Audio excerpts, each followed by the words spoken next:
chacun de ces éléments n'a pas fait allégeance à l'homme. Il est un gardien de la mémoire du Créateur. Est-ce que, par hasard, tu n'es pas employé dans un job où on te demande, on te paye pour agir? Tu es en train, si c'est ça, de vendre ta terre.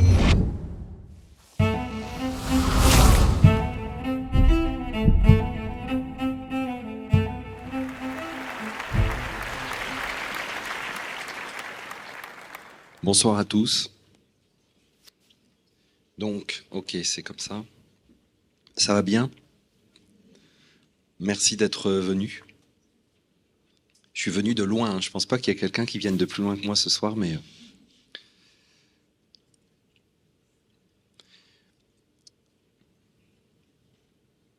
Vous voyez, on me demande souvent comment je me prépare pour des conférences ou des choses comme ça.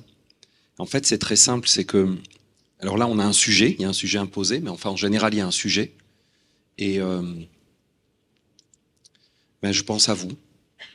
Je pense à vous et je pense au sujet. Et ce qui se conçoit clairement, s'énonce clairement. J'ai prévu des diapos pour cette présentation, pour avoir comme un petit fil conducteur. C'est très difficile pour moi parce que ça ne dure qu'une heure. Et en général, je suis très bavard, donc c'est un vrai challenge pour parler français.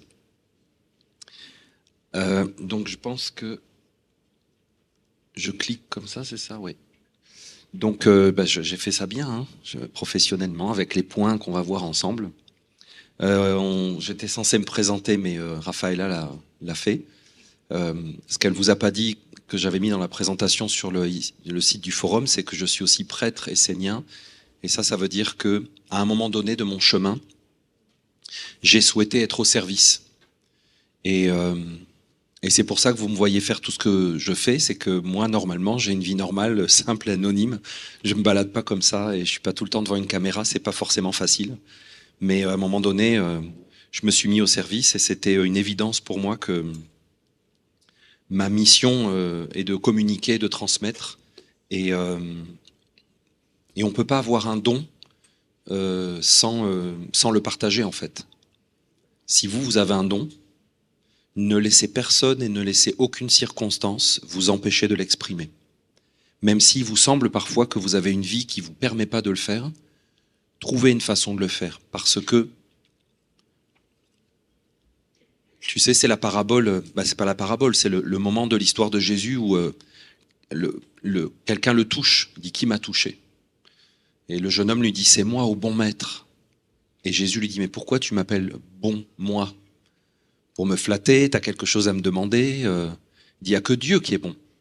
Ça veut dire que le Créateur est la seule origine et la seule substance qui fait ce qui est le bien. À chaque fois que tu vois quelque chose qui est bien et bon, c'est le Créateur. Donc s'il y a quelque chose de bon en toi, s'il y a quelque chose de bien, ne le garde pas pour toi et ne pense pas que c'est toi. Sache que ça a été placé en toi pour les autres, pour la société, pour le monde. Le monde a besoin du meilleur de toi-même. Parce que le meilleur de toi-même, c'est Dieu. Dieu est le meilleur. Tu n'es pas le meilleur, mais le meilleur est en toi. Et donc, si tu es avec le meilleur, alors tu es au meilleur de toi-même. Et partage cela. Et ne laisse personne te donner l'impression que tu devrais être comme ceci, tu pourrais être comme cela, que, tu vois, tout ça, ce sont des illusions.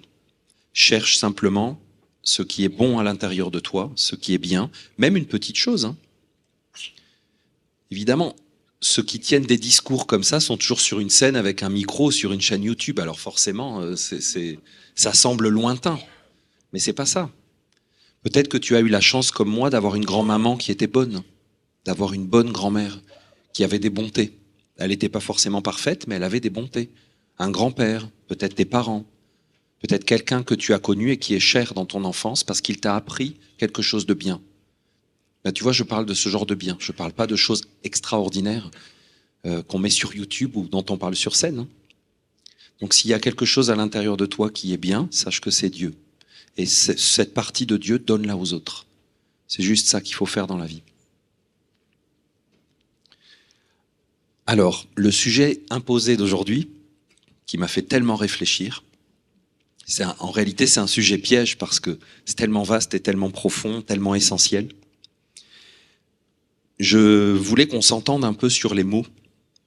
Et quand on parle de connaissance, souvent, nous, les spiritualistes, je nous mets dans le même sac, les gens qui ont une démarche spirituelle, d'éveil de la conscience, nous sommes souvent placés face à cette espèce de dichotomie qui nous est transmise depuis que nous sommes jeunes entre le matériel et le spirituel, le physique, le réel et le subjectif, l'émotionnel, le psychologique.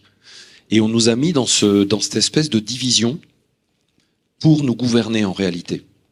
Et donc, à chaque fois que nous avons pu parler de notre vie intérieure, de nos ressentis, de nos impressions, on nous a opposé la matière comme si c'était la réalité, pour essayer de... Et en faisant ça, souvent, on a été très blessés, parce qu'après, on n'osait plus forcément s'exprimer sur nos ressentis ou dire nos perceptions, quand nos perceptions n'étaient pas forcément concrètes, qu'elles étaient subjectives, qu'elles étaient intuitives. Et donc, je vous présente ici, selon moi, la structure de l'homme qui est commune à tous les humains dans toutes les cultures, peu importe la religion, la culture, l'époque même. Même à l'époque de l'homme préhistorique, l'humain était comme cela. Donc, il y a à l'intérieur de nous un monde physique qui correspond, qui est en accord ou qui est la manifestation dans notre vie du monde minéral. C'est-à-dire que le monde minéral extérieur n'est pas que à l'extérieur, il est aussi à l'intérieur de nous. Quand tu es dans le monde physique, quand tu agis dans le monde physique, c'est que tu as avec toi la force des minéraux. Les minéraux incarnent les choses, fixent, structurent et organisent dans la matière. Et tu connais peut-être des gens qui sont, par exemple, des rêveurs, des parleurs, et qui ont du mal à passer à l'acte, et qui ont des grandes théories, mais qui font pas grand-chose dans leur vie. Ce sont des êtres qui manquent de force minérale. À l'intérieur de toi, il y a une force de volonté, il y a une puissance du désir. À l'intérieur de l'homme, c'est absolument colossal. Et si tu as une capacité à vouloir, à désirer, la force de la volonté à l'intérieur d'un être humain, c'est absolument colossal. Et si tu connais quelqu'un qui a une grande force de volonté, qui a des désirs puissants, c'est quelqu'un qui a une grande énergie végétale à l'intérieur de lui. Et quand tu vois des plantes à l'extérieur, tu vois l'époque de l'évolution. Tu sais, il y a eu d'abord un monde uniquement minéral, puis il y a eu l'apparition du végétal. Quand tu vois du végétal, tu vois l'apparition de la volonté et du désir dans la création. Lorsqu'on nous dit que la Terre, la planète, à un moment donné, était uniquement minérale, c'est que la force végétale ne se manifestait pas encore. Elle était là, dans l'éthérique, dans l'énergétique, dans le subtil, mais elle n'était pas encore incarnée et manifestée. À partir du moment où une plante jaillit du sol, tu as l'incarnation de la force du désir et de la volonté dans toutes les créatures. Donc là encore, tu connais des gens qui manquent de volonté, qui ne savent pas ce qu'ils veulent. Ils ne savent pas s'orienter d'après leurs désirs. Et au contraire, tu connais peut-être des gens, ou peut-être toi-même, qui n'ont pas de mal à s'orienter et à vouloir quelque chose et à savoir où ils vont. Eh bien, regarde une plante qui cherche la lumière. Regarde une plante, tu mets des graines et tu mets une plaque de verre dessus, les plantes la soulèvent. Tu asphaltes un chemin et tu as les jacinthes, les narcisses qui sortent au printemps. C'est incroyable, la force végétale est absolument colossale. Eh bien, à l'intérieur de toi, sache que ta force de volonté, de désir, elle est du monde végétal. Elle est de nature végétale. Tu as à l'intérieur de toi un animal, bien sûr. Tu as une force animale. Et cette force animale te permet de sentir, de percevoir. C'est vraiment les forces sensorielles. Bien sûr que la plante a une sensibilité. Elle perçoit la lumière, les couleurs. Mais elle, dans son incarnation et son mouvement, elle est uniquement dans le désir et la volonté. L'animal va être dans une sensibilité et une interaction multiple avec différentes sortes d'informations. Et sa grande capacité à l'animal, c'est de se déplacer et de s'orienter. Maintenant, à l'intérieur de toi, dans ta vie, est-ce que tu es d'accord avec moi pour dire que la capacité à se déplacer et à s'orienter, elle est super importante? Tu connais peut-être des gens ils savent pas se débrouiller, ils savent pas s'orienter. Des fois, ils se fourvoient dans des situations. Ils ne le voient pas, ils ne le sentent pas. Ils n'entendent pas les messages de la vie. Tu connais ça, non? Ce qui en toi peut entendre les signaux, les messages de la vie, c'est ta nature animale. Regarde les animaux. Ils ont les oreilles aux aguets, ils guettent en permanence. Ils cherchent l'information qui va leur être utile et ils s'orientent. Il faut récupérer cette source de connaissance à l'intérieur de toi. Cherche, guette, sois aux aguets, ouvre tes sens, perçois et oriente-toi. La nature humaine, et on va voir que là, il peut parfois y avoir un petit problème qui arrive, c'est que c'est lié à la pensée, à l'activité de la pensée, c'est la soi-conscience. L'humain, c'est la créature qui se perçoit elle-même.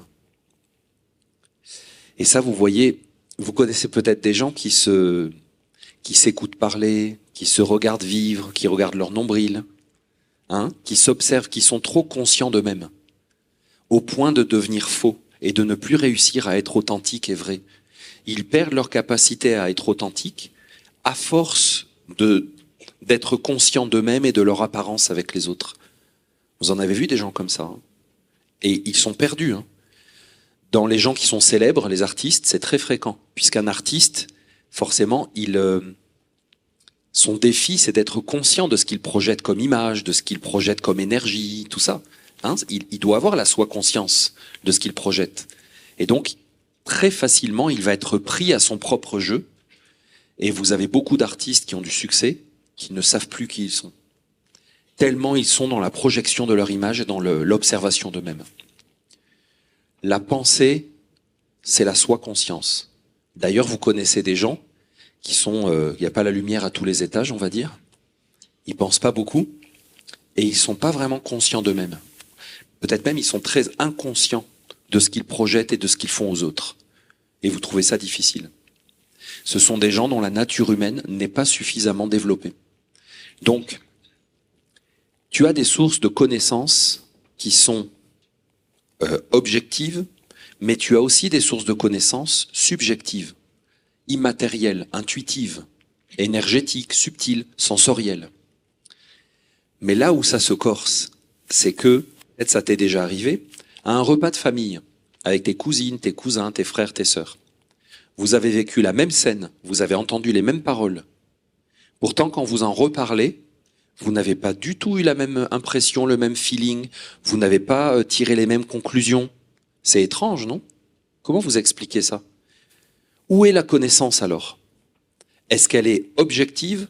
Tu m'as dit ça. Maman a dit cela. Telle personne a fait tel acte. Ça, normalement, c'est objectif, ça. C'est une connaissance objective.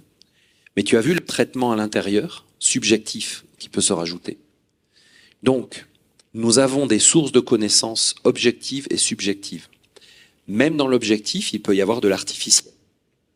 Il y a encore pas si longtemps que ça, on nous demandait un code QR pour savoir si on existait et si on avait le droit d'exister. Vous vous souvenez? C'était une source de connaissances. Moi, je prends énormément l'avion. Si je n'ai pas ma carte d'identité ou mon passeport, je n'existe pas. Je n'existe pas. Ça veut dire que la personne qui contrôle mes documents, sa source de connaissance, c'est l'ordinateur. C'est mon document, tu comprends? C'est le code QR. L'ordinateur devient une source de connaissance pour cette personne. C'est en train d'arriver, Nous sommes en train tranquillement d'avoir des sources de connaissances artificielles. Je crois qu'en France, ça fait, Raphaël, elle a dit, ça fait 16 ans que j'habite plus en France. Vous avez des compteurs maintenant qui sont connectés à distance, non? Et on sait très bien avec les télévisions aussi connectées, on peut écouter avec vos téléphones, on n'en parle même pas, on peut écouter vos conversations. D'ailleurs, donc ce sont des sources de connaissances artificielles. Donc il y en a des objectifs, des subjectifs, il y a des naturels, des artificiels. Et donc du coup, parler de connaissance, ça veut dire quoi? J'ai listé ici quelques organes, j'appelle ça des organes de connaissance. Tu vois, par exemple, tu as des yeux. Tu me vois, tu as des yeux. Tes yeux sont un organe de connaissance. Par les yeux, tu peux connaître une chose.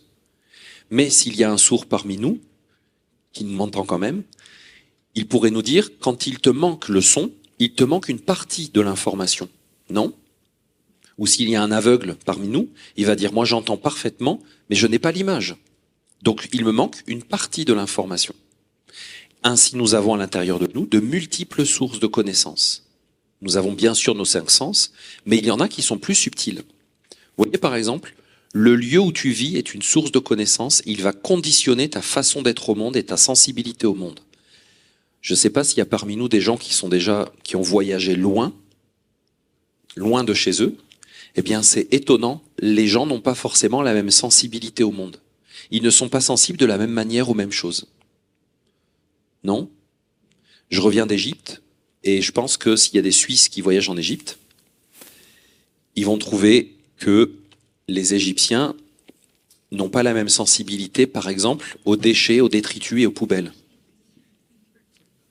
C'est pas très suisse comme niveau de sensibilité. Je me rappelle, il y avait une Suissesse qui avait été d'ailleurs Miss Suisse, il y a longtemps, qui m'avait dit quand elle était enfant qu'elle se promenait avec sa grand-mère lui faisait ramasser au bord de la route s'il y avait un clou, s'il y avait même des cailloux, des choses qui traînaient, elle lui a appris à les ramasser pour laisser propre. En Égypte, c'est l'opposé. C'est un sac poubelle, tu le jettes devant chez toi et puis c'est tout. Donc nous n'avons pas les mêmes sensibilités. En fonction du lieu où tu es, ta connaissance du monde va être différente. Mais vraiment, tu ne connais pas les mêmes choses du tout. Mais vraiment. En fonction de tes relations. C'est-à-dire que toi, tu peux croire qu'un lieu, c'est un lieu, une relation, c'est une relation en soi neutre. En réalité, non, parce que cette relation va être une source de connaissance pour toi-même. Elle va influencer ta connaissance, ta sensibilité au monde. Je vais prendre un autre exemple que je n'ai pas listé ici, c'est la génération. Il y a dans cette salle des personnes de plusieurs générations.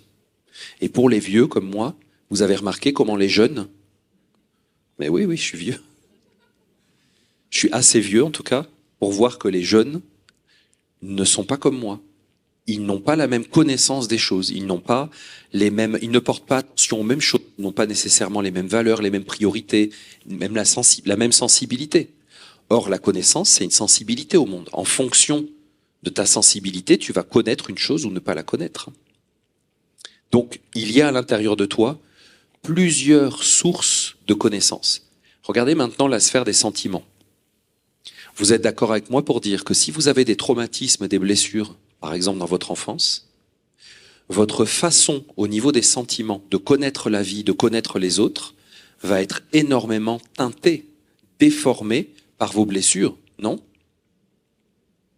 Si vous avez des traumatismes mentaux, votre façon de penser et votre capacité à connaître va être déformée par ce que vous avez vécu il y a longtemps.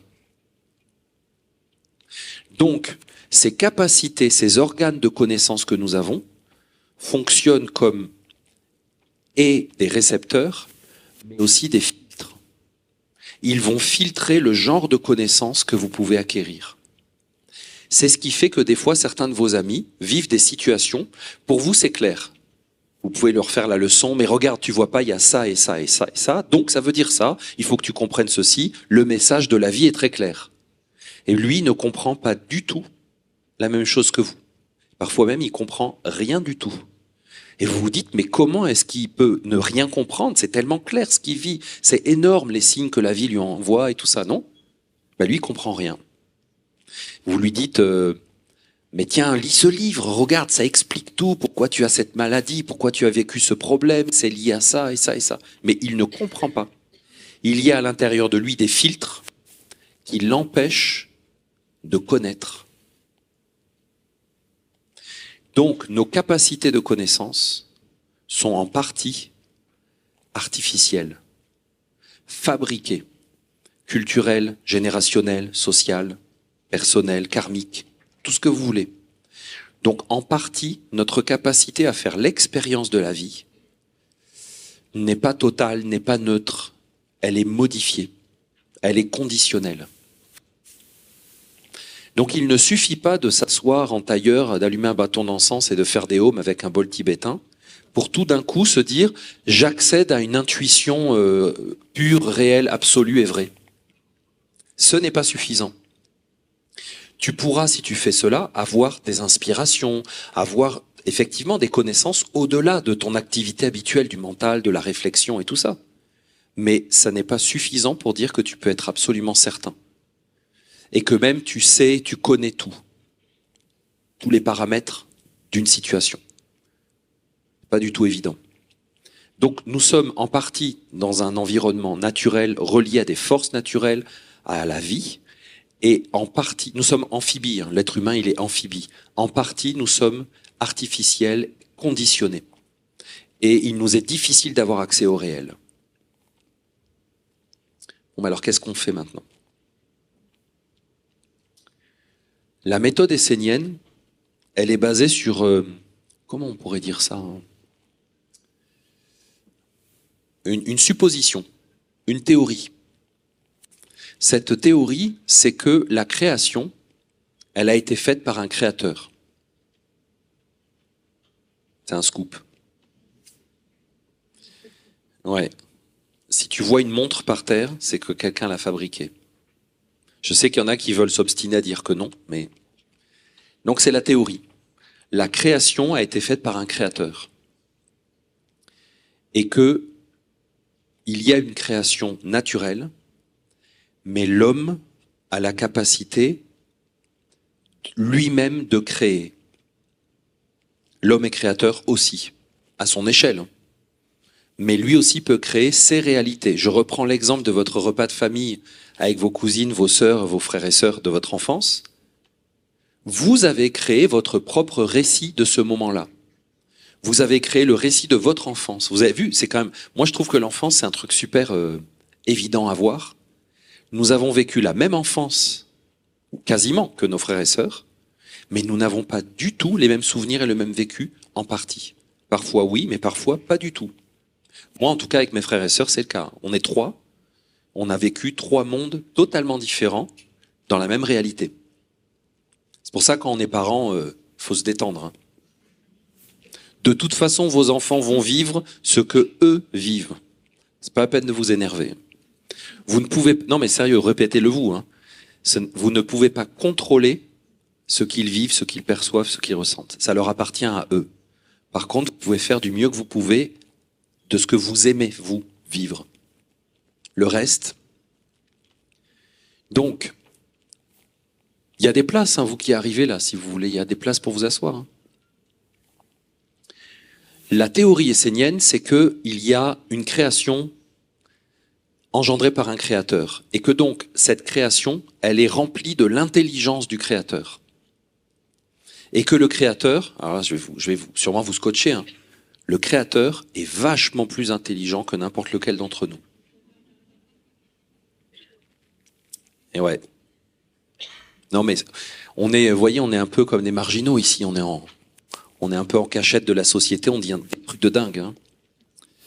Puis bientôt, c'est ça, c'est quoi? C'est si on encourage quelqu'un à pas se soigner, il y a la nouvelle loi sur les sectes et tout ça, ça va être terrible. Voilà, donc soignez-vous. On m'enregistre là. Soignez-vous, faites tout ce que votre médecin vous dit. Merci, au revoir. Bon. Donc, il y a la création a été émanée dans 4 directions fondamentales, au propre et au figuré. Et d'ailleurs, on dit perdre le nord. T'as perdu le nord. Ça veut dire ta boussole est complètement déréglée. Chaque créature a besoin de s'orienter. Il y a un haut, un bas, droite, gauche, devant, derrière. Tu comprends? Nous avons absolument besoin de ça. D'ailleurs, peut-être il y en a parmi vous qui ont déjà eu des problèmes d'équilibre avec l'oreille interne. C'est atroce. Hein. C'est pas grand-chose. Hein. Tu sais ce que c'est les problèmes d'équilibre? C'est les minéraux des cristaux qui sont dans l'oreille interne qui se déplacent. Ça veut dire que quand le minéral à l'intérieur de toi ne joue plus son rôle de lest et d'ancrage, eh bien tu perds l'équilibre. Les 4 forces fondamentales, alors on peut aussi dire le chaud, le froid, le sec et l'humide. Tu sais, c'est la médecine hippocratique des 4 éléments. On peut aussi dire le feu, l'air, l'eau et la terre. Mais ce ne sont pas des éléments physiques seulement. Ce sont des états de la vie. des manifestations de la vie à l'intérieur de toi. Parfois, l'énergie qui t'anime, c'est le feu. Parfois, c'est le feu avec l'eau. Parfois, c'est l'eau avec l'air. Parfois, c'est la terre. Parfois, c'est la terre et le feu. Les 4 forces fondamentales à l'intérieur de toi se composent et s'assemblent pour former une infinité de mélanges. Et donc, tout ce que nous voyons, c'est une association et un mélange de chaud, de froid, d'humide et de sec. Sachant qu'à l'intérieur de toi, bien sûr, tu as différents centres. Par exemple, tu as le centre de la pensée, tu as le centre des sentiments, le centre de la volonté, et tu as aussi le centre de l'action et des actes. Tu as des êtres, par exemple, qui sont feu dans la pensée. Alors eux, tous les soirs au resto, ils te refont le monde. Et il ne faut pas les brancher politiques. Macron, démission. Ils signent toutes les pétitions, tu vois, ce sont des êtres enflammés dans la pensée. Tu as des êtres, par exemple, dans leur pensée, qui sont majoritairement terre. Donc eux, tu ne peux pas les faire réfléchir à quelque chose qui n'est pas. Ça ne sert à rien de leur expliquer ce que tu vas faire.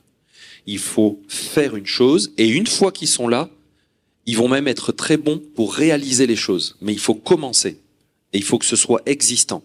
Tant que tu leur parles d'une chose qui va être, ils ne peuvent pas y accéder parce qu'ils sont très majoritairement terre dans la pensée. Là, je prends des exemples gros, au couteau comme ça. Mais en réalité, il y a 4 éléments. Dans ta pensée, il y a les 4. Tu as des pensées, par exemple, aériennes, qui vont en expansion et qui s'élèvent. Tu as des pensées humides. Tu comprends? Tu as ces 4 formes.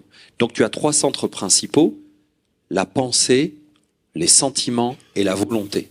Et tu as 4 éléments, ces 4 forces à l'intérieur de 3. Il y a peut-être des forts en maths parmi nous, 3 fois 4. Non, ok. Donc 3 fois 4, eh bien tu vois, ça fait 12. Et ce sont les 12 signes du zodiaque. Dans les 12 signes du zodiaque, tu as 3 signes de feu, 3 signes d'air, 3 signes d'eau, 3 signes de terre.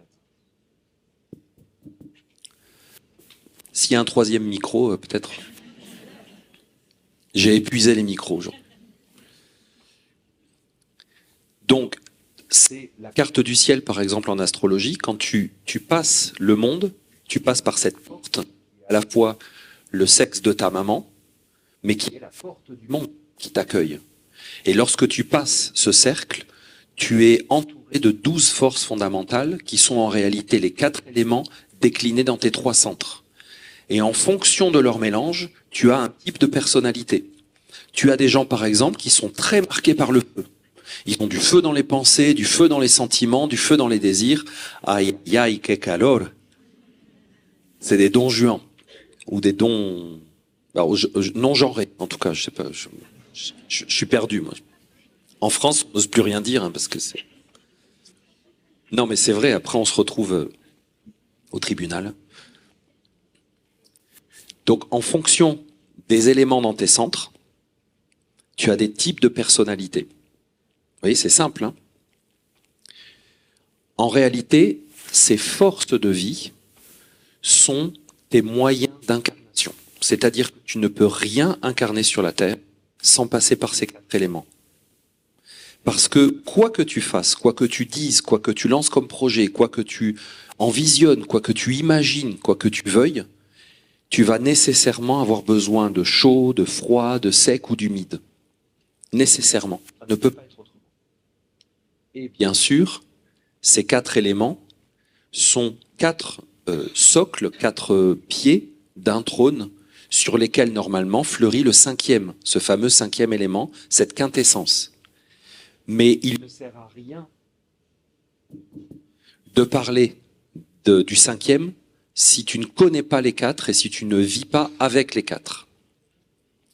Parce que l'homme a un pouvoir de créateur, il a un pouvoir divin, un pouvoir sacré, un pouvoir magique, naturel. Il est créateur et il peut modifier et animer les éléments à sa convenance. C'est-à-dire, tu le sais, il y a des lois, par exemple, de la pensée, la visualisation créatrice. Si tu penses que tu visualises une situation, tu es en train de l'invoquer dans ta vie. Et si tu sais le faire, cette image progressivement va prendre corps et tu vas faire survenir des événements que tu veux voir dans ta vie. Tu as un pouvoir créateur. En réalité, quand tu fais ça, tu utilises la force des éléments en toi. Je continue avec cet exemple de visualisation créatrice. Tu sais que pour le faire, utiliser ton pouvoir de l'intention, il faut une régularité, par exemple. On te dit, il faut le faire un certain temps. Tu vois, il faut mettre en route quelque chose. Eh bien, c'est le pouvoir qui était utilisé ce matin. J'étais à la cathédrale ici à Chambéry. C'est le pouvoir qui était utilisé dans les messes. Tous les dimanches, tu vas à la messe. Il y a un rythme dans l'office. Les paroles sont rythmées. Il y a des chants, il y a de la musique. Ce sont des rythmes. Et la vie était rythmée, c'est les 3 cloches, tu sais, que chantaient les frères Jacques et Edith Piaf. Tu as le baptême, le mariage et l'enterrement. C'est les 3 étapes de la vie. Il y avait des rythmes comme ça. Eh bien, par exemple, pour avoir les rythmes, tu as besoin de 2 éléments, tu as besoin de l'eau et de la terre. Donc lorsque tu utilises ton pouvoir créateur pour voir survenir une situation, par exemple, dans ta vie, tu es obligé d'utiliser la force de l'eau et la force de la terre. Sinon, tu ne réaliseras jamais ce que tu envisionnes, ce que tu projettes. Tu vas rester dans l'air et le feu. Alors l'air et le feu, les gens créatifs par exemple ont beaucoup d'air et de feu. C'est ce qui fait qu'ils ont énormément d'idées. Ils ont de l'inspiration, l'air, l'inspiration. Mais beaucoup. Les grands vrais créatifs, ils ont aussi de l'eau et de la terre pour passer à l'acte. Sinon ce sont des doux rêveurs. Ils passent leur vie à rêver leur vie. Et si tu veux de la patience, il faut beaucoup de terre. Il se trouve que j'en ai. Donc, ces 4 éléments dans leur combinaison, si tu veux, cette capacité à combiner les 4 éléments, elle est donnée à l'homme par nature. L'homme a été fait à l'image de Dieu, on dit dans l'Ancien Testament, dans la Genèse, il a été fait à l'image de Dieu, ça veut dire qu'il a, dans une certaine mesure, une capacité créatrice. D'accord ? Il va mobiliser ces 4 forces dans sa vie. Mais les éléments, si tu vas vers l'élément lui-même et que tu sors des créations où ce sont des mélanges, parce que chacun de nous a son mélange. D'ailleurs, tu es un mélange des 4 forces. Puisque tu es 12 signes du zodiaque, tu es un mélange de ces 4 forces spécifiques et uniques. D'accord ? Maintenant, si tu sors de ces mélanges et que tu vas vers les éléments essentiels, purs, originels, constituent ton être et ta vie. Chacun de ces éléments n'a pas fait allégeance à l'homme. Il est un gardien de la mémoire du Créateur. Le Créateur a émané le feu pour que la création se souvienne de la chaleur et de la lumière. Le Créateur a émané l'air pour que l'univers se souvienne du mouvement d'expansion permanent. Tu comprends ? Chaque élément a c'est un aspect de la vie, une énergie de vie. Donc, lorsque tu reviens vers l'élément lui-même pur, tu peux accéder à la mémoire que le Créateur a mis à l'intérieur. Et la mémoire, c'est vachement intéressant parce que, en réalité, c'est un organe de connaissance. Parce que qu'est-ce que c'est la connaissance à part la mémoire ? Non ? Il y en a qui travaillent dans l'éducation nationale ici ? Bon, ils osent pas dire oui. Bon, ok. Quand tu veux apprendre quelque chose à quelqu'un, tu fais appel à sa capacité de mémorisation. Non ? Donc, lorsque tu reviens vers la mémoire de Dieu, tu retrouves la capacité de connaître le réel. Parce que tant que tu restes dans ta mémoire personnelle, construite et assemblée, on l'a vu tout à l'heure, par toutes sortes de circonstances, par ton karma personnel, ton karma familial, tes traumatismes d'enfance, tes circonstances, ton statut social, ta culture, ta génération, il y a énormément de paramètres. Tant que tu restes là-dedans, ta capacité à mémoriser, elle est sélective et elle est sélectionnée par ces paramètres artificiels. Donc ta capacité à connaître le réel est extrêmement limitée. Lorsque tu reviens vers l'élément, vers la force fondamentale, tu peux accéder à une mémoire qui est contenue à l'intérieur. Et qu'est-ce qui va se passer ? Voilà, faut que j'accélère, je vais aller plus vite. Eh bien, par exemple, le feu va te faire retrouver la mémoire du feu en toi. Et toutes les combinaisons de feu vont retrouver la mémoire originelle et faire comme une remise à zéro. Tu vois, les compteurs vont revenir à zéro. Tu vas pouvoir retrouver ton être. Tu vas pouvoir te retrouver toi-même.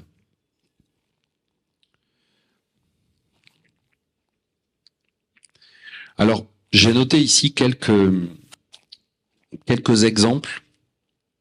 Parce que vous voyez, moi, je pratique c'est une façon de vivre dont je vous parle. C'est pas un corpus d'enseignement théorique. Je vis comme cela. C'est-à-dire que j'ai des pratiques théurgiques, j'ai des pratiques sacrées, quotidiennes, avec les 4 éléments, depuis plus de 30 ans. Et lorsque tu fais cela, tu te rapproches de l'élément à l'extérieur et tu t'en rapproches à l'intérieur. Et l'élément te fait retrouver la mémoire. Et donc tu es capable d'en parler tout simplement. Ouais, alors ça, c'est un super olivier du jardin de l'Olivier en Grèce, le centre où j'anime des retraites. C'est parce que la terre, quand je pensais à la terre, je me suis dit, qu'est-ce que c'est? La terre, c'est un être enraciné, et l'olivier, il est définitivement enraciné, lui. C'est dur à cuire, d'ailleurs. Donc là, je vous ai mis quelques correspondances. D'accord? Ce sont des exemples de correspondances. Mais vous voyez, par exemple, j'ai dit comme mot-clé, mais c'est un exemple, j'agis. Vous trouvez pas que c'est essentiel dans la vie de passer à l'action?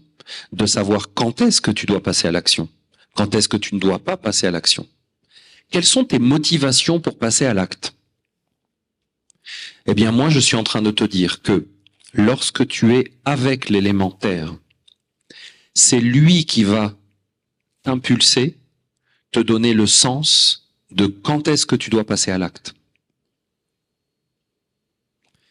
Eh bien, je peux vous garantir que c'est plus intéressant que lorsque ce sont des mémoires, des conditionnements, des choses à l'intérieur de toi. Donc je suis en train de vous dire que oui, il y a la connaissance de soi qui est possible, et que c'est intéressant de se connaître, mais dans le fond, si tu passes ton temps à essayer de connaître ton karma, tes vies antérieures, tes blessures, tes traumatismes, ta psychologie, ta psychogénéalogie, les plans parallèles, l'univers, les autres dimensions, les autres êtres ailleurs et tout ça, pour autant, la connaissance de toi-même n'a pas avancé d'un millimètre.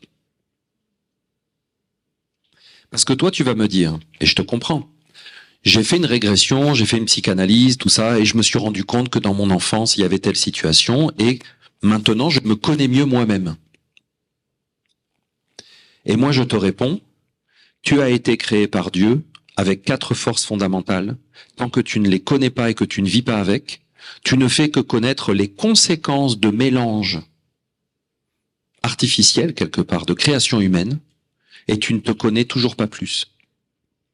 Parce que tu me dis que tu connais ton enfance et tes traumatismes d'enfance, mais c'est ça, tu connais tes traumatismes, tu ne te connais pas toi-même. Tu n'es pas du tout tes traumatismes d'enfance.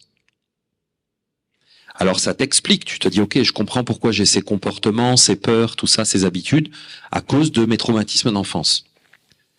Et alors, tu fais quoi avec ça? J'ai fait un travail, j'ai pardonné, bon, ok si tu veux, et alors? Ta vie t'attend. Ta vie t'attend. Les éléments attendent. Le divin à l'intérieur de toi attend. Il attend quoi? Ben, que tu te branches. Que tu t'enlèves les doigts du nez. Non, mais on est enregistré. Hein. Et que tu arrêtes de te morfondre sur ton sort, de te plaindre, de répéter en boucle que tu es traumatisé et puis que tu as des peines et des chagrins, et que tu dises aujourd'hui, ici et maintenant, j'ai du feu à l'intérieur de moi. Je n'ai pas le droit de mettre ce feu dans la colère, dans la haine, dans le chagrin, dans la vengeance, dans les regrets, dans le pouvoir, dans la domination, dans la violence. Je n'ai pas le droit. Parce que si moi, je ne suis pas responsable de la manière dont j'utilise un élément, c'est qui? C'est le gouvernement qui est responsable? C'est le président? C'est le salaud PDG de Big Pharma? On s'en fout de ces gens-là. Arrêtez avec tout ça. Ça n'a aucun intérêt. Eux utilisent le feu, l'eau, l'air et la terre pour détruire l'humanité, nous désorganiser et briser tout ce qu'il y a de beau à l'intérieur de l'être humain, de nos familles, de nos enfants. Vrai ou pas? Ça nous fait une belle jambe. Nous n'allons pas quand même passer notre vie à les regarder nous détruire en pensant que faire des pétitions ou les dénoncer sur Twitter, ça va enfin ouvrir les yeux à l'humanité. L'humanité n'a pas ouvert les yeux avec ce qui s'est passé depuis ces dernières années. Vous croyez qu'elle va ouvrir les yeux avec quoi? Une bombe atomique? C'est déjà fait. Des génocides? C'est déjà fait. Des chambres à gaz? C'est déjà fait. Une pseudo-démocratie dictatoriale? C'est déjà fait. Des élections volées? C'est déjà fait. Non mais je veux dire, on peut faire le... Non? Bon ben alors, des déceptions, des mensonges, mais tout ça c'est éculé. Hein. On dirait une vieille mauvaise pièce de théâtre qui est rejouée en boucle. On va pas rester dans la salle à être spectateur de ça, non? Donc ce que je suis en train de vous dire, c'est qu'il faut se bouger. Et se bouger, ce n'est pas nécessairement se connaître soi-même dans l'artifice. Se regarder, se connaître le nombril en disant « Ah ben il m'est arrivé ça, puis moi je suis Verseau ascendant Poisson et tout ça ». Je vous dis pas que c'est pas bien, hein. C'est intéressant, ce sont des étapes. Tu es en train de réaliser qu'il n'y a pas de hasard dans la vie, que tout est relié, que tout a un sens, que la vie est intelligente. Mais tu sais, va dehors, là, va regarder, il y a des magnifiques marronniers, des marronniers d'Inde en fleurs. Tu regardes ça et tu vas me dire que la vie est pas intelligente. Tu as besoin de faire de l'astrologie ou de ce que tu veux comme méthode de développement personnel pour réaliser qu'il n'y a pas de hasard. Regarde la nature. Il n'y a pas de hasard. La vie est bien faite, la vie est magnifique, la vie est d'une intelligence absolument insondable et intimidante. En tout cas pour moi, c'est intimidant. Donc il faut absolument se rapprocher du divin en toi à travers les outils qu'il t'a donnés. Il t'a donné la terre, par exemple, pour avoir une capacité d'agir. Qu'est-ce que tu en fais? Est-ce que par hasard, tu n'es pas employé dans un job où on te demande, on te paye pour agir? Tu es en train, si c'est ça, de vendre ta terre. Tu vends ta capacité, ta force de terre, tu la vends.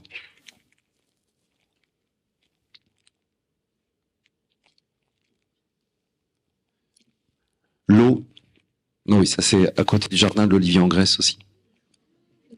Ouais, on va là-bas faire des rituels de guérison, c'est pas difficile, mettons. Le mot-clé, par exemple, je veux. Tu sais, par exemple, quand tu es manager dans une entreprise, tu es payé pour vouloir plus que les autres employés, parce que tu as une plus grande capacité d'eau. Et donc, on t'achète ton eau. On t'achète ta capacité à désirer, mais on l'implante, on la parasite par le désir de l'entreprise, que tu te mets à porter, comme une mère porteuse. Tu dois porter en toi la volonté farouche et déterminée d'achever ce projet en temps et en heure. Tu bosses dans la logistique, tu es payé pour vouloir que ces biens, ces cartons, ces boîtes, ces matériaux soient transportés en temps et en heure du point A au point B. Tu vends ton eau. Il n'y a pas de problème, on vit dans un monde compliqué, on a besoin de faire bouillir la marmite, mais est-ce que tu pourrais prendre un temps pour rendre cette eau au Créateur et lui demander qu'est-ce qu'elle veut pour toi, qu'est-ce que tu es censé faire, qu'est-ce que tu es censé être? Si tu ne connais pas ce que l'eau veut à l'intérieur de toi, tu vas croire que tu veux parce que tu veux une chose. Tu peux être surpris quand tu suis ce chemin, que tu peux t'apercevoir que l'eau à l'intérieur de toi, elle a une volonté pour toi. Elle est porteuse d'une mémoire de ce que tu dois vouloir dans cette vie.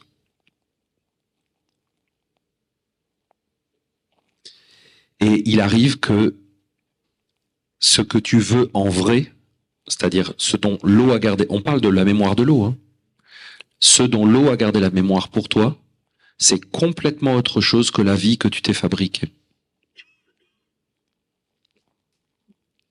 Donc, tu peux te connaître toi-même. Si tu ne connais pas ce que veut l'eau à l'intérieur de toi, tu ne te connais pas. Et si tu ne te connais pas, mon ami, mais tu ne connais rien. Parce que toute connaissance vient de toi-même. Tu es l'instrument de ta propre connaissance du monde, non? À moins que tu lises des bouquins, tu regardes Wikipédia, tu regardes des vidéos sur YouTube, où tu suis une voie spirituelle et tu fais que répéter ce qu'on t'apprend dans ta religion, dans ta voie. Tu fais que répéter. À ce moment-là, tu n'as aucune connaissance personnelle. Tu ne fais que répéter des connaissances qu'on t'a transmises. Le but, c'est de connaître la vie par toi-même. Donc, si tu es ton propre instrument de connaissance, il faut absolument te posséder toi-même, avoir toi-même, et pas être dépossédé de ton être. Oui, nos oliviers sont sacrés, et nous faisons des rituels avec les oliviers, et nous avons une huile qui est particulière, bien sûr, parce qu'elle est chargée de tout ce travail, et nous faisons des soins avec, et on s'en sert aussi au restaurant. Dans l'air, à chaque fois que tu dis « je sens » ou « je ressens », tu utilises ta capacité d'air, tu utilises la force de l'air à l'intérieur de toi. Je sens, je ressens, je perçois, j'intuitionne. Oui, tout ça, c'est dans l'air à l'intérieur de toi. Mais l'air, encore une fois, elle a gardé une mémoire originelle pour toi de ce que tu dois connaître de la vie. Si tu ne vis pas avec, tu ne te connais pas, et donc tu ne peux absolument rien connaître. Et bien sûr, le feu, je pense. Alors là, vous voyez, je l'avais mis tout à l'heure au même niveau que la soi-conscience, et en réalité, c'est quasiment un problème pour l'humanité, c'est que souvent, je pense, l'homme souvent pense en circuit fermé, c'est-à-dire que quand nous disons « je réfléchis », normalement, tu sais, c'est un beau mot, hein, je réfléchis, c'est la réflexion.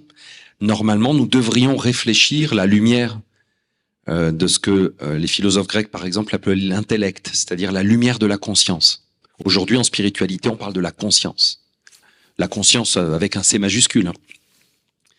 Donc, normalement, réfléchir, c'est ça.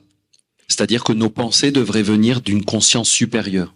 Et donc, nous ne devrions penser que des pensées universelles, collectives, des grandes pensées, des vastes pensées. Et souvent, le miroir, il est tourné de l'autre côté. C'est pour ça qu'on appelle une psyché, hein, vous savez, le miroir comme ça qui se tourne, parce que en fonction de l'angle, hein, il est tourné dans l'autre sens, et donc l'homme pense en circuit fermé. Il s'observe lui-même et il a des petites pensées personnelles.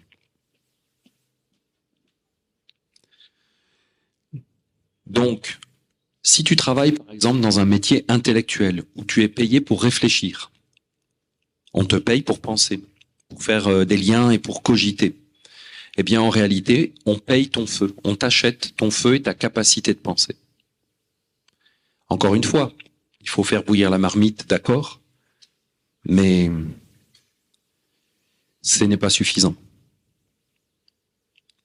Vous avez cette mention des 4 vivants dans la révélation de Saint Jean, l'Apocalypse, dans Ézéchiel, et à un autre passage aussi, peut-être, en tout cas, dans l'Ancien Testament. On vous dit qu'il y a le trône de l'Éternel et qu'il y a 4 vivants qui prononcent son nom et tout ça. Les 4 vivants, ce sont les 4 éléments. Parce que les 4 éléments sont les 4 formes de vitalité fondamentales à l'intérieur de toi. S'il y a un déséquilibre, la vie ne peut pas se manifester sainement à l'intérieur de toi. En naturopathie, par exemple, on va travailler beaucoup avec ça. On pourrait le dire autrement aussi, vous savez, on dit dans certaines traditions que Dieu a 2 yeux, il a la lune et le soleil. Il peut voir la nuit, il peut voir le jour. Et on dit le yin et le yang, les 2 forces, tu sais. Et si vous voulez placer les éléments là-dessus, la terre et l'eau sont dans la lune, ou c'est la sphère de la lune. C'est féminin, c'est le monde lunaire. Et l'air et le feu sont dans le monde du soleil. Donc, lorsque je vous parle de ces 4 forces, je vous parle en fait implicitement des 2 forces fondamentales du féminin et du masculin. Il est vraiment fondamental de fonctionner avec, sans ça, nous sommes incomplets. Et si nous sommes incomplets, dites-moi un peu comment on pourrait connaître quoi que ce soit.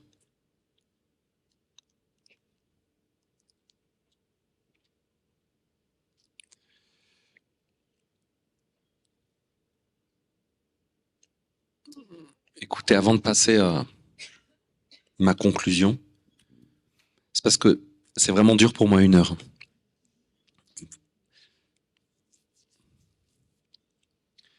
Il y a une seule chose que tu peux connaître et que même, écoutez, je vous donne un conseil personnel, ok? Je vais pas faire du politiquement correct, je vais vous dire ce que je pense. Il y a une seule chose que tu devrais vouloir connaître, c'est le bien, avec un B majuscule. Tu vois, Platon, il déclinait les 4 éléments en disant que le feu, c'est le bien, l'air, c'est le beau, l'eau, c'est le bon, et la terre, c'est le vrai. Et bon, moi, je suis un fan inconditionnel de Platon, mais je trouve que c'est très beau et que ça n'a pas pris une ride en 2500 ans. Tu peux te donner comme idéal d'avoir le bien dans tes pensées, le beau dans tes sentiments, dans tes ressentis, le vrai dans tes désirs. Non, le vrai dans tes actes. Dans les pensées, le feu, le bien. Dans les ressentis, l'air, le beau. Dans tes désirs, le bon. Ne désire que ce qui est bon. Toujours la bonté.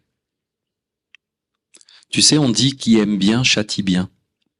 Quand tu as des jeunes enfants, des fois, il faut sévir un peu. Mais tu sais que en fait, tu fais le bien en faisant ça. Tu es bon.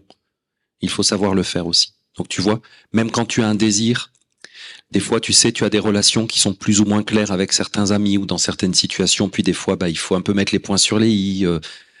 Tu sais comment c'est. Des fois, tu as des conversations pas très agréables à avoir. Mais si ton désir est motivé par le bon, tout va bien se passer.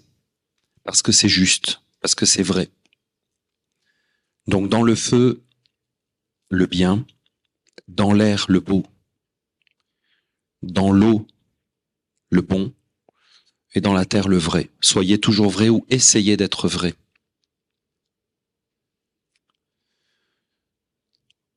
Il ne sert à rien de vouloir connaître autre chose que le bien. Rien du tout finalement. Parce que je vais te dire un truc. Si tu vas voir les éléments, pour moi les éléments sont des êtres vivants. Ce sont d'autres formes de vie. Mais tu sais, c'est pas parce que quelqu'un est différent de toi qu'il n'est pas vivant. Hein.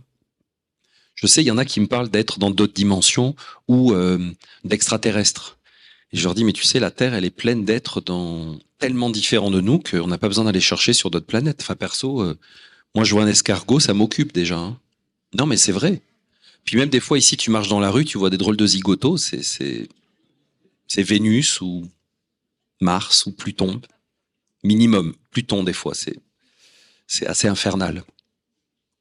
Non, mais c'est vrai. Nous ne vivons pas tous sur la même planète. Nous vivons sur la même planète en apparence physique. Mais à l'intérieur de nous, tu as des êtres qui ne sont pas vraiment des humains comme les autres. Et d'ailleurs, nous formons plusieurs humanités, à mon avis. Nous coexistons dans un espace incroyable d'expérience, mais nous ne venons pas tous du même endroit et nous n'allons pas tous au même endroit. Hein. C'est pour ça que des fois, on se dit, mais comment c'est possible que ces gens fassent de telles choses et tout parce qu'on on n'est vraiment pas la même humanité.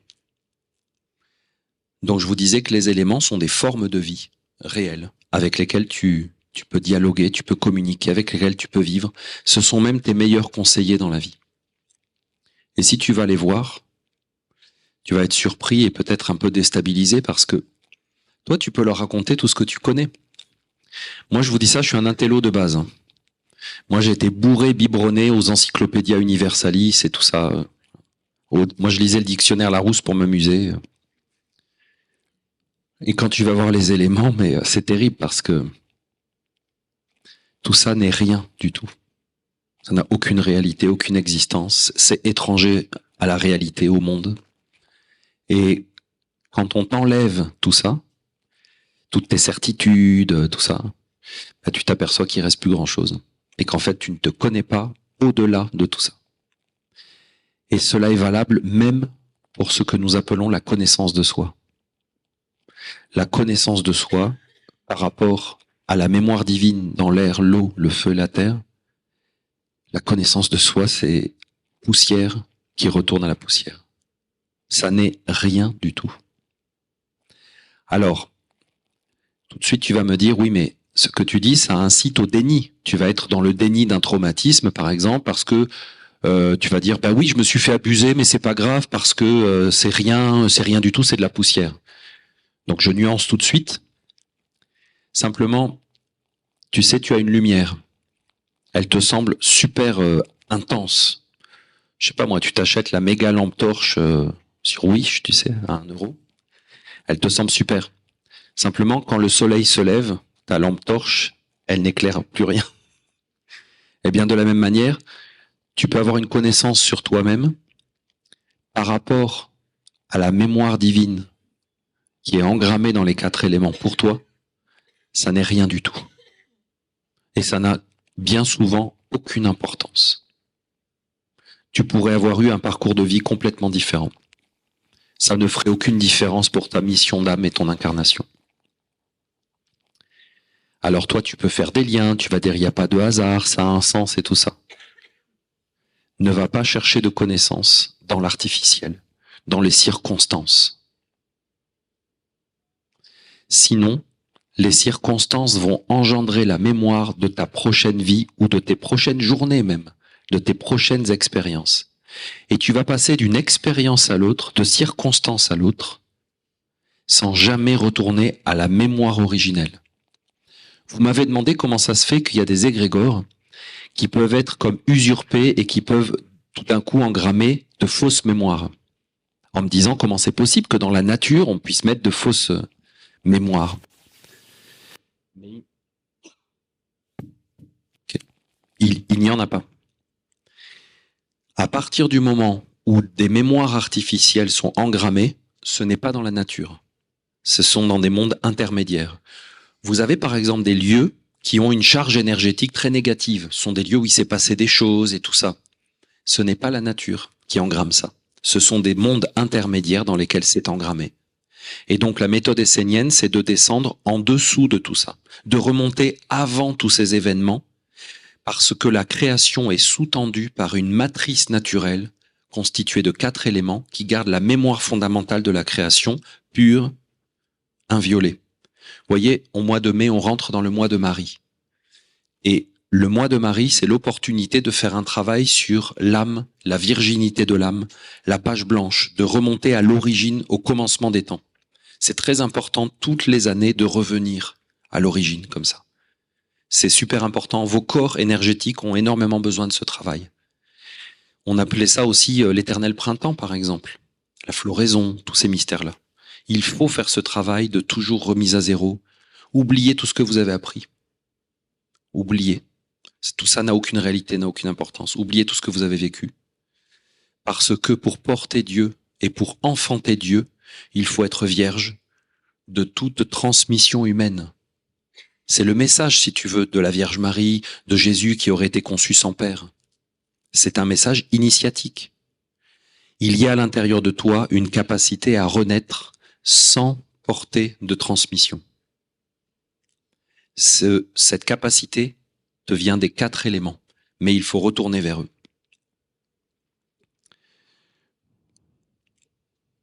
Donc, c'est ça, au Jardin de l'Olivier en Grèce, on pratique des méthodes, on a un savoir-faire pour favoriser tout ça. Je voulais vous le mentionner.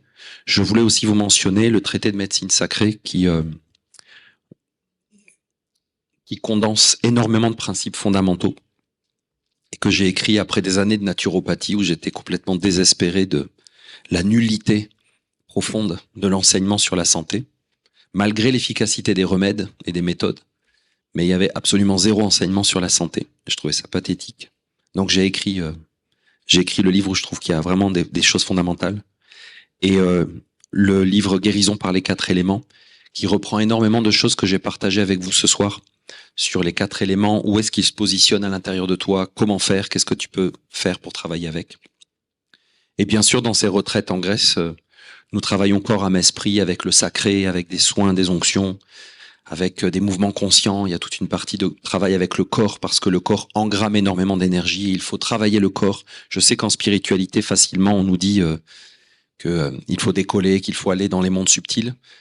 Mais du coup, on se retrouve avec un problème, c'est qu'on a une espèce de masse de plomb qui fait obstacle à tous nos changements intérieurs. Donc il est très important de travailler le corps et je trouve que souvent il est laissé de côté.